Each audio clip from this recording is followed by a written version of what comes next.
Memaafkan itu indah.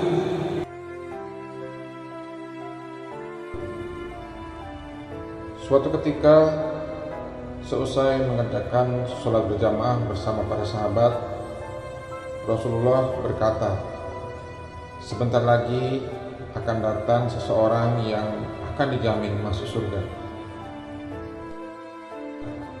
Tidak lama setelah itu, datanglah seorang pria yang kemudian masuk ke masjid, mengerjakan sholat, dan langsung berlalu ketika ia selesai melakukannya. Keesokan harinya, Rasulullah juga berujar dengan hal yang sama, dan kemudian muncul lagi seorang pria yang sama. Kejadian ini berulang sampai 3 hari berturut-turut. Peristiwa ini mengundang penasaran salah seorang sahabat Nabi, yaitu Abdullah bin Amr.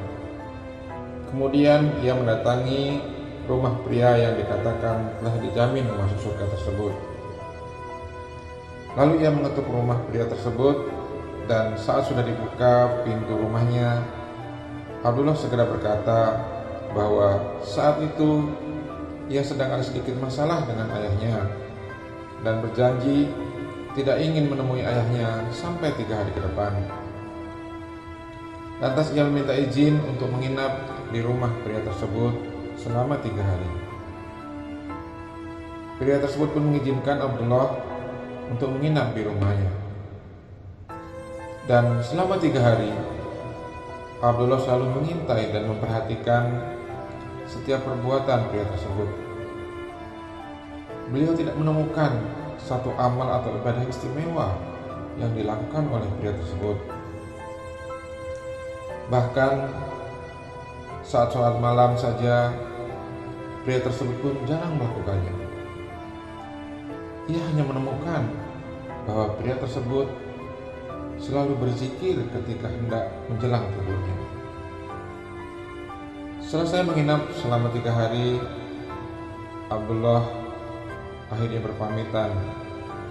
Namun sebelum meninggalkan rumah pria tersebut, ia menceritakan maksud kedatangannya yang sebenarnya.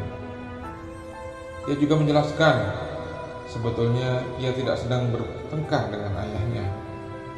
Ia hanya penasaran kenapa Rasulullah selalu mengatakan bahwa pria tersebut mendapatkan jaminan masuk surga. Ia bermaksud untuk mengetahui adakah ibadah khusus yang dilakukan oleh pria tersebut. Akhirnya, dengan segala kerendahan hati, pria tersebut kemudian berkata, "Aku memang tidak punya amalan khusus. Hanya saja aku selalu berusaha untuk memaafkan mereka yang menyakitiku, baik sengaja maupun tidak sengaja, serta menghilangkan rasa benci, iri, dan dengki kepada semua orang. Hal itu selalu ia lakukan menjelang ia tidur." Akhirnya Abdullah pun tersenyum karena sudah menemukan jawaban yang ia cari selama ia menginap di rumah pria tersebut. Lalu ia pun beranjak pulang. Kisah yang lain diceritakan di sudut dekat pintu kota Madinah, tinggallah seorang pengemis buta. Ia adalah seorang berkeyakinan Yahudi. Yang selalu dilakukan pengemis itu adalah setiap ada orang yang mendekatinya, ia selalu menjelek-jelekkan Nabi dan berpesan agar tidak mendekati Muhammad yang gila, pembohong, dan tukang sihir.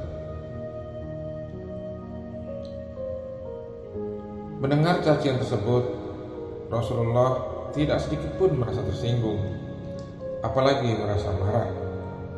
Ia memaafkan, malah mendatangi pengemis tersebut dan mengunyahkan makanannya untuk disuapkan kepada si pengemis tersebut. Sambil mengunyah makanan yang diberikan Rasulullah, ternyata pengemis tersebut pun terus saja menjelek-jelekkan Rasulullah yang sedang menyuapinya. Pekerjaan ini menjadi rutinitas Nabi sampai menjelang ajalnya.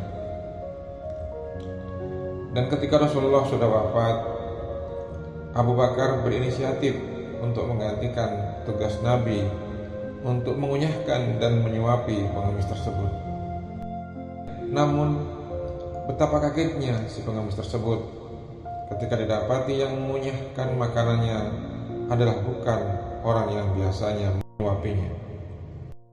Walau ia buta, ia tahu bahwa orang ini bukan orang yang biasanya, karena orang yang biasanya begitu sabar dan lemah lembut dalam menyuapinya. Akhirnya Abu Bakar kemudian menceritakan jika selama ini yang ia caci adalah sosok yang mengunyahkan dan menyuapi makan tiap hari kepadanya, dan hari ini orang tersebut telah wafat. Akhirnya bercucuranlah air mata sang pengemis tersebut lantaran ia sangat menyesal telah menghardik dan menghina Rasulullah yang mulia selama ini. Orang yang ia caci maki setiap hari justru membalas dengan maaf dan kasih sayang yang begitu tulus. Dan akhirnya ia pun menerima seruan Nabi sepeninggal Rasulullah. Sahabat, kemarahan membuatmu lebih kecil, sementara memaafkan memaksamu untuk berkembang melampaui dirimu sebelumnya. Memaafkan orang yang sudah menzolimi dan menyakiti kita adalah menolong diri kita sendiri agar kita bisa melepaskan diri dari rasa marah, kecewa, benci, dan dendam. Tak perlu bersusah payah untuk membalas dendam. Cukup memaafkan setiap kesalahan orang lain, karena memaafkan adalah pembalasan yang terbaik. Memaafkan kadang-kadang bukan karena kita terlalu baik, tetapi karena hati tak mampu lagi diisi dengan kebencian. Hidup terlalu singkat untuk diisi dengan benci dan prasangka baik sesama kita. Untuk mencintai, kita harus memiliki kekuatan melawan amarah dengan kesabaran, dan kekuatan memaafkan dengan ketulusan. Sahabat, ada nasihat dalam sebuah hadis. Jika ada seseorang yang menghinamu dan mempermalukanmu dengan sesuatu yang ia ketahui ada padamu, maka janganlah engkau membalasnya dengan sesuatu yang engkau ketahui ada padanya. Akibat jelek, biarlah ia yang menanggungnya. Hadis rawahu Abu Daud. Sahabat, semoga dengan kisah dan beberapa quote tadi menyadarkan kepada kita tentang indahnya memaafkan. Dalam menjalani hidup sosial, kita tidak pernah lepas dari sebuah kesalahan, entah itu terhadap tetangga, kawan, ataupun rekan kerja. Kesalahan adalah satu hal yang wajar ketika kita berinteraksi dengan sesama. Namun, ketika kita bisa menyikapi kesalahan tersebut dengan suatu proses saling maaf dan memaafkan, itulah yang luar biasa, dan itulah yang indah. Memaafkan adalah proses melepaskan rasa nyeri, kemarahan, dan dendam yang disebabkan oleh perilaku orang lain. Memaafkan tidak hanya mengunyahkan energi negatif, tapi juga menggerakkan kepada perasaan positif dalam diri kita.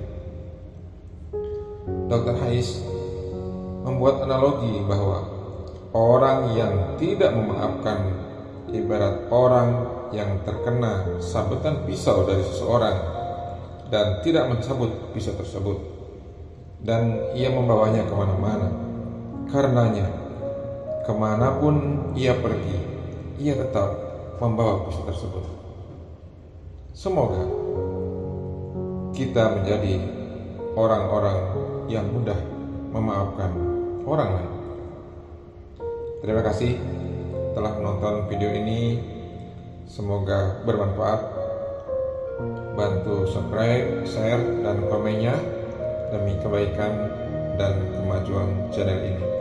Terima kasih.